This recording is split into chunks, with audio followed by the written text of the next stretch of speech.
Bem, eu vou conversar agora com o reitor da Universidade Federal do Pará, professor Emanuel Torino. Reitor, é um prazer conversar com o senhor nesse momento. Tudo bem? Olá, Mauro. Tudo ótimo. Prazer falar com você novamente. Estamos iniciando um novo ano, logo em fevereiro vamos ter o início do período letivo. Nós estamos naquela discussão. O senhor acredita mesmo em aula presencial, reitor? Sim, na universidade, em março, nós estaremos com todas as aulas no formato presencial. Independente da situação, agravada ou não, como está no momento?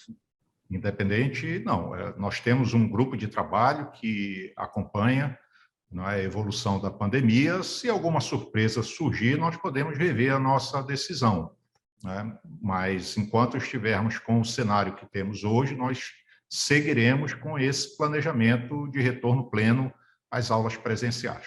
Mantida a exigência do passaporte vacinal?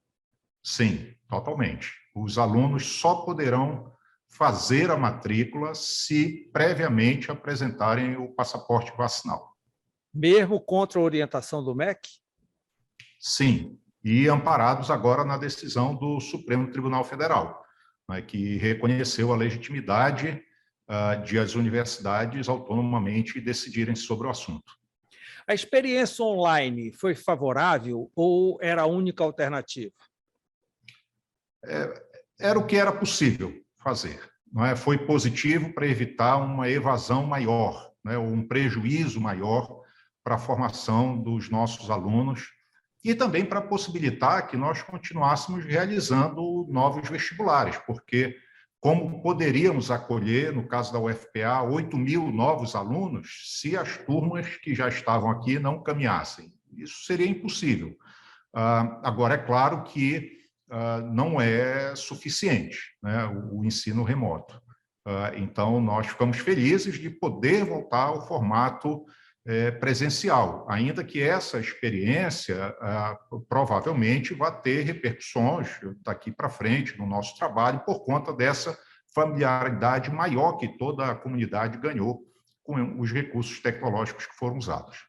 O senhor acha que esses 2 anos de saída de alunos das universidades, de modo geral, ficarão marcados como os anos da pandemia, em que houve carência na passagem do ensino? Com certeza. Há um ambiente na universidade de convivência social, intelectual, de atividades não curriculares, não é, que são formativas, são essenciais para os discentes da universidade. Então, isso tudo nós não pudemos ter ao longo dos últimos 2 anos, não é? Nós temos alunos que entraram na universidade em 2020 e nunca viveram o ambiente da universidade, né? Vão viver pela primeira vez agora. Então, isso é fundamental para a formação dos alunos, essa possibilidade de interlocuções diversas dos mais diferentes espaços da universidade, e nós esperamos poder contar, então, com isso de volta agora. Por outro lado, o senhor acredita que a tecnologia veio para ficar? Há possibilidade de algum sistema híbrido?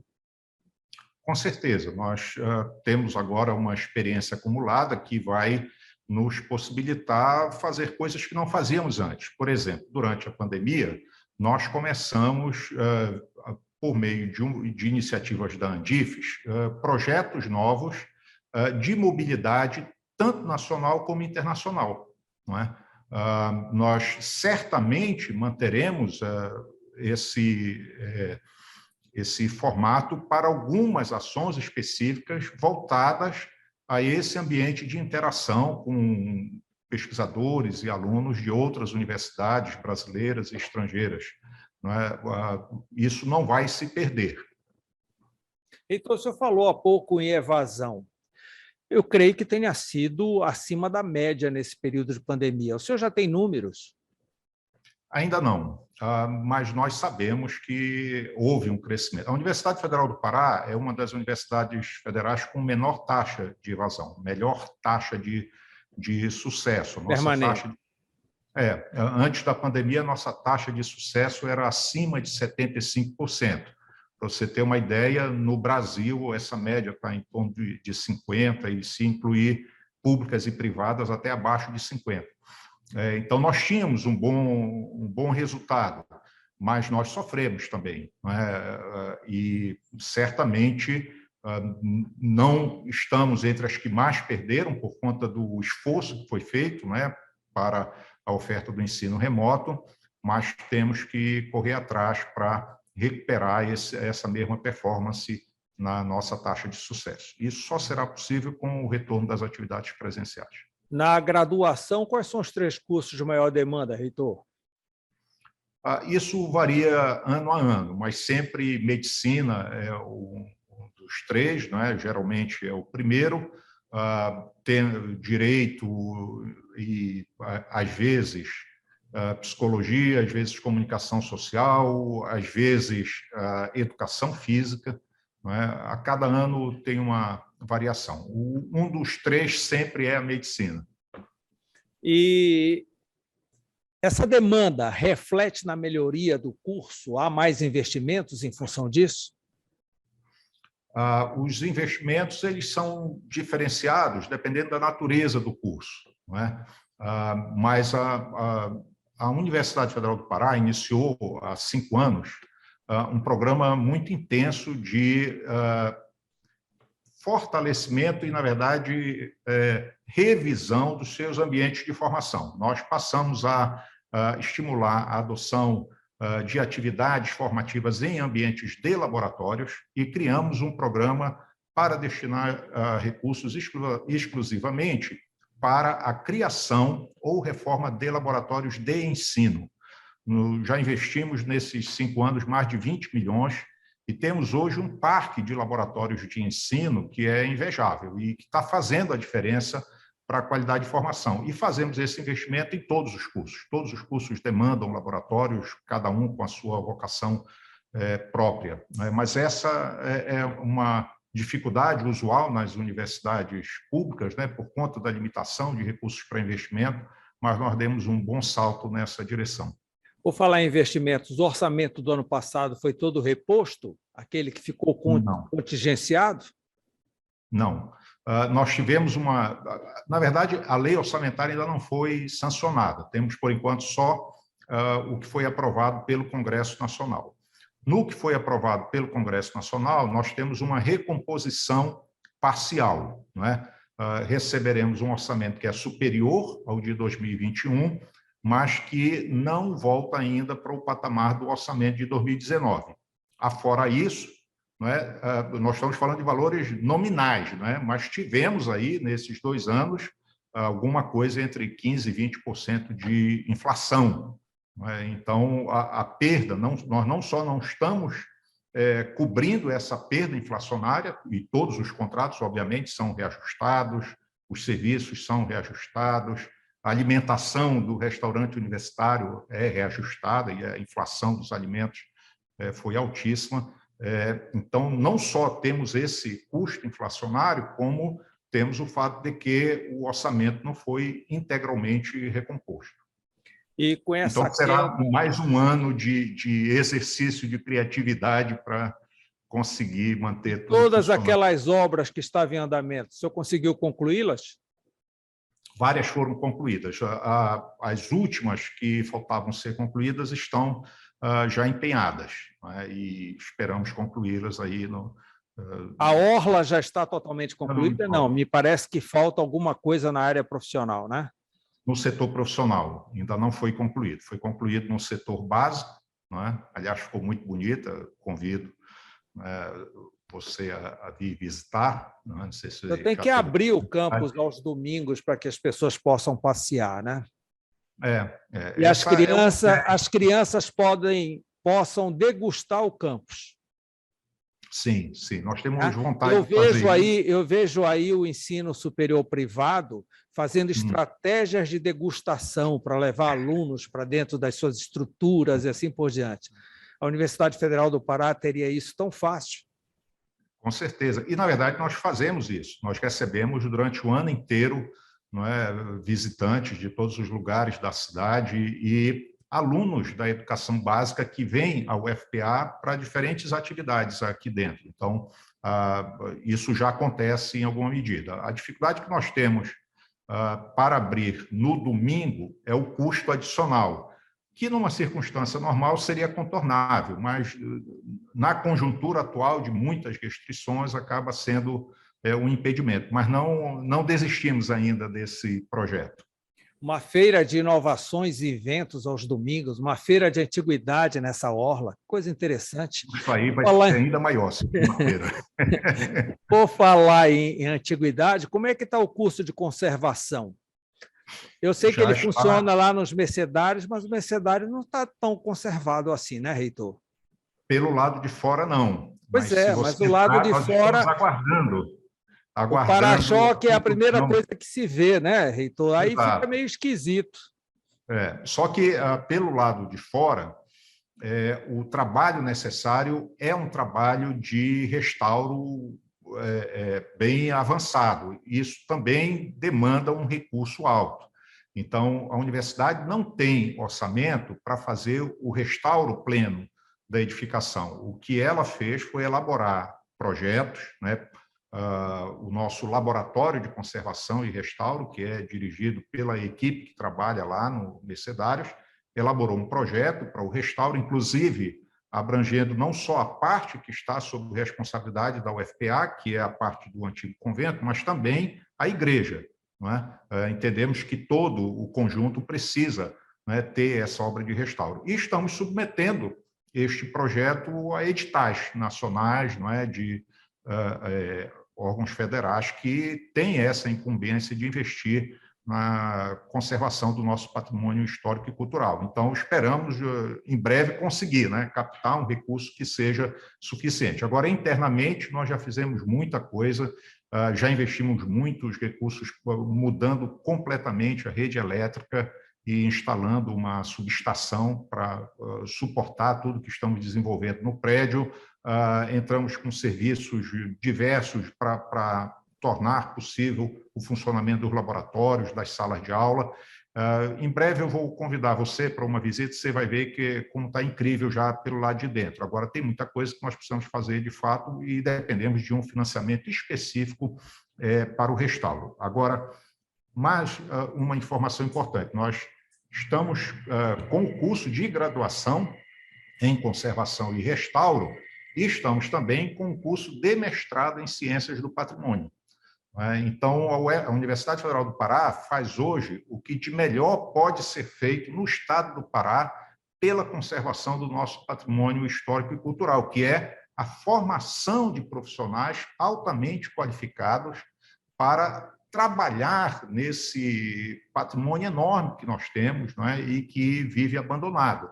Não é? E depende de investimento para sua recuperação, mas depende também de gente apta, não é, a realizar esses trabalhos. Então, nós estamos fazendo essa contribuição e aí o formato desses cursos é tal que os alunos, como parte das atividades nos cursos, acabam também fazendo projetos para as edificações do Centro Histórico de Belém. Portanto, contribuindo, também disponibilizando o que os proprietários necessitam para fazer as intervenções. O senhor acredita, então, que ainda este ano o senhor conseguirá a verba necessária para o restauro externo do convento? A esperança está sempre de pé. Porque aquilo realmente está na sala de visita da cidade, né, reitor? É um negócio muito importante. E, por falar, o senhor falou agora de patrimônio abandonado, o que é que o senhor me fala da Capela Pombo, que hoje pertence à universidade? Então, a Capela Pombo, ela tem uma aprovação prévia do IPHAM, mas ainda não uma aprovação final dos projetos. Tem acontecido uma ida e vinda, nós apresentamos alguns documentos, o IPHAM solicita alguns ajustes, a gente faz os ajustes, ele identifica outros pontos.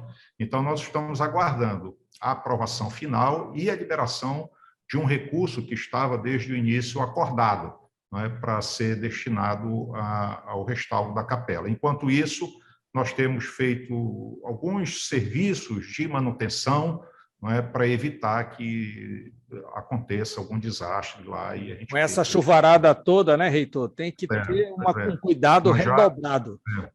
Nós fizemos uma recuperação do telhado, colocamos alguns equipamentos para suportar a estrutura, agora fizemos, mais recentemente, um serviço de desculpinização, não é? O que podemos fazer, até porque não se pode fazer nada num prédio desse sem a anuência prévia do IPHAN. Não é? Nós não podemos trocar uma coisa de lugar ou começar a pintar ou rebocar nada antes que o IPHAN aprove o projeto apresentado pela universidade. Aquele projeto da Ladeira do Castelo, onde tem um casario muito bonito, também está parado, né, reitor? Ele está. No caso do casario, nós ainda temos algumas pendências também relacionadas à aprovação do projeto, mas há uma dificuldade também orçamentária. E agora, do que nós recebemos até o momento, não será possível contar com recursos do IPHAN, não é? do PAC Cidades Históricas, para esse trabalho lá. Então, a gente ainda está também prospectando parceiros, não é? Inclusive nos governos, para ver o que é possível fazer. A mesma também coisa... lá, respeito a alguns serviços de manutenção, não é? Do que é possível fazer antes que o processo todo seja finalizado. A mesma coisa com o prédio do Fórum Land, na Praça também. do Carmo. No caso do Fórum Land, é uma situação ligeiramente diferente, porque o projeto final foi aprovado já pelo IPHAN, mas ele comunicou que não terá mais recursos para apoiar. Então, agora, neste caso, nós conseguimos chegar ao ponto final de ter o projeto de restauro aprovado, mas não temos os recursos, porque o que estava previsto inicialmente, que era o apoio financeiro do IPHAN, não poderá acontecer por conta também das restrições orçamentárias lá. No passado, a UFA teve muita parceria e muita ajuda internacional. Isso acabou, reitor? Não, de modo algum. As nossas parcerias internacionais cresceram muito. Nós somos procurados com muita frequência por universidades e até por embaixadas, tanto que temos criado serviços novos de cooperação com governos estrangeiros, né, cátedras e leitorados. Inauguramos, foi uma pena que foi logo antes da pandemia e não chegamos a colocar em operação plena. Nós inauguramos, em março de 2019, o Centro de Internacionalização da Universidade, né, que é uma estrutura que abriga em um mesmo espaço todas essas iniciativas de cooperação internacional, reserva espaços para exposições, seminários, aulas, cursos de língua estrangeira, e que a gente só está esperando os alunos voltarem para colocar em funcionamento a todo vapor. E a ideia é que o Centro de Internacionalização seja um espaço dentro da UFPA em que o aluno sempre encontrará atividades em desenvolvimento que o permitam conhecer um pouco mais do mundo, conhecer um pouco mais de outras culturas, aprender línguas estrangeiras, porque um grande problema da internacionalização nas universidades brasileiras é que nós somos um país de pessoas que falam só uma língua, só falamos português, né? Então, há uma necessidade... E ainda com dificuldade. Mas a gente precisa dar oportunidades para que os alunos aprendam línguas estrangeiras. Então, temos já acordos, né, com a Embaixada da França para o ensino do francês, da Alemanha para o ensino do alemão, com a China para o ensino do mandarim, né? Já chegamos, antes da pandemia, a gente chegou a iniciar os cursos de mandarim. Enfim, e temos avançado muito. Na parte da pesquisa, esse avanço tem tido uma repercussão muito interessante, porque, na medida que você começa a interagir mais com grupos de pesquisa internacionais, você começa a irrigar os laboratórios com recursos que vêm dessas cooperações. E isso está sendo especialmente importante neste momento em que os nossos pesquisadores têm dificuldade de captar recursos para pesquisa no país. Então, todos esses grupos que têm cooperações internacionais, eles conseguem captar recursos também por meio dessas cooperações. E daí também surgem oportunidades para a mobilidade dos alunos, e isso está repercutindo até na nossa produção científica, que tem crescido. Na média, a produção científica no Brasil está estagnada. A da universidade, a produção científica internacional cresce a uma taxa de 10% ao ano, a internacional, né? E com um impacto que é medido pelo número de citações dos artigos, né, nas revistas mais importantes. Esse impacto está crescendo numa taxa de 15% ao ano.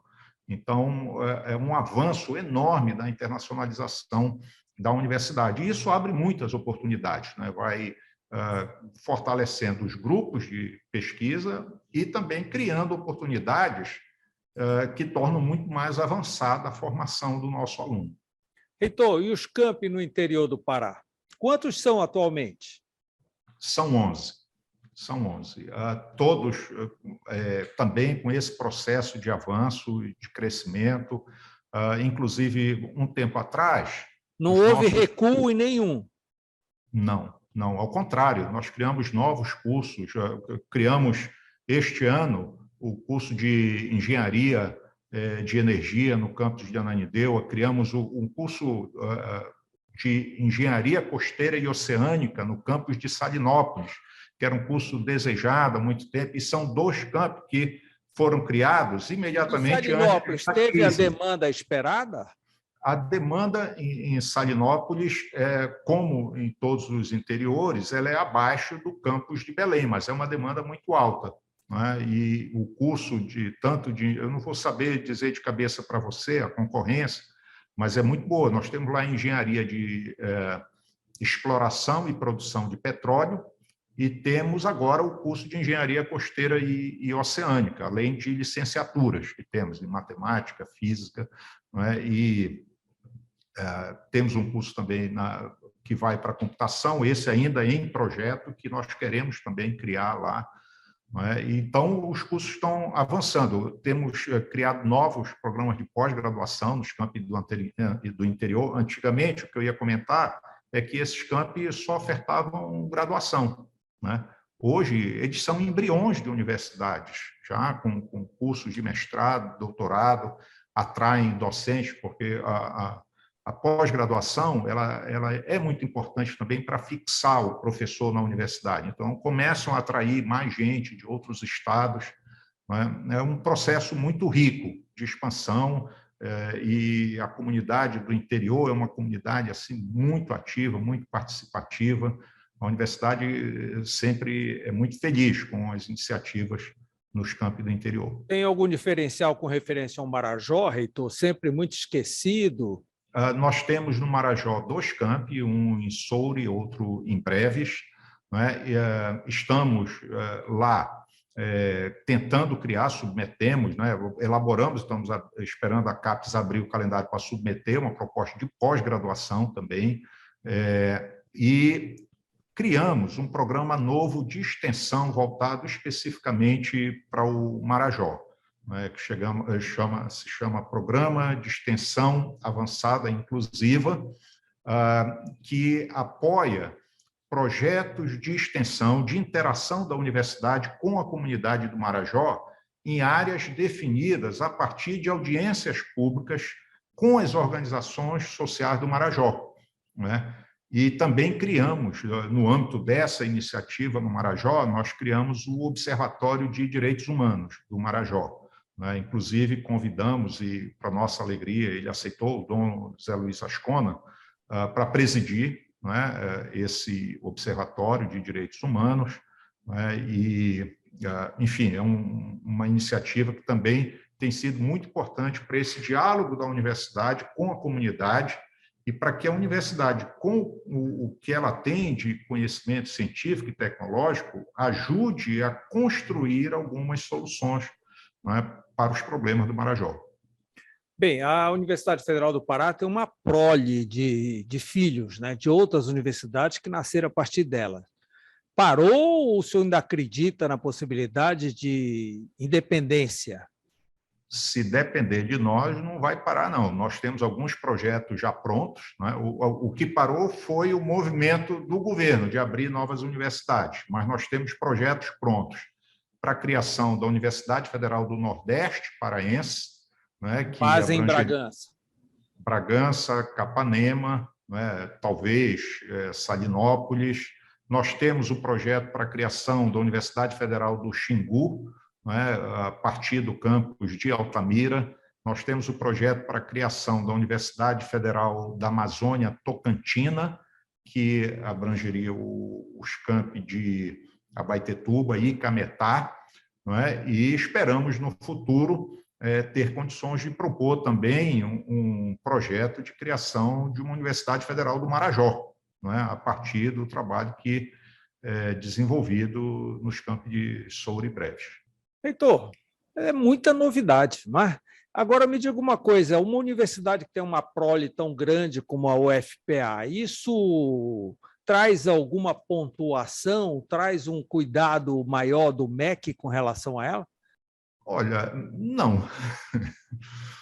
Da feita que você cria novas universidades, elas são tratadas como entes independentes.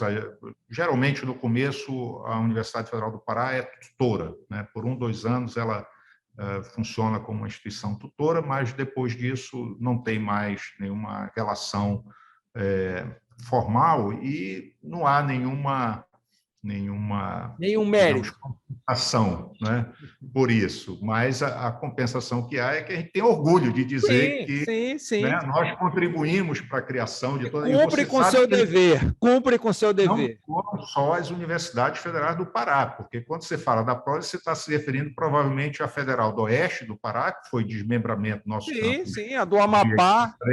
A do Amapá foi um campus da UFPA, começou com um campus da Universidade Federal do Pará, em Macapá, e a de Rondônia também, né? Muito mais atrás, em 82, quando foi fundada a Universidade Federal de Rondônia, ela foi fundada a partir do desmembramento de algumas unidades, incluindo um campus da Universidade Federal do Pará lá.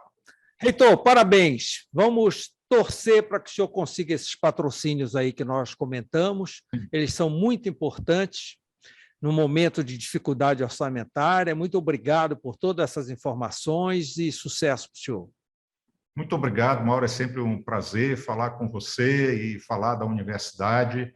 E queria só finalizar com uma mensagem, né, de estímulo para que a nossa sociedade continue e cada vez mais valorize as nossas universidades, né, que têm sofrido tantos ataques esse ambiente obscurantista que vivemos no país, não é?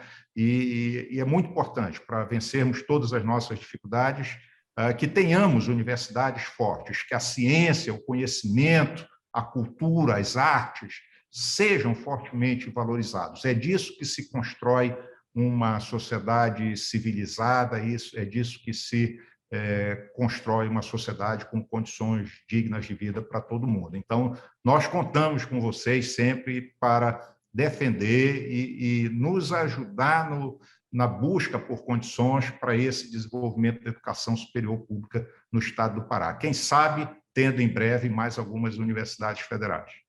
Obrigado pela entrevista, reitor. Boa noite para o senhor. Obrigado, um grande abraço.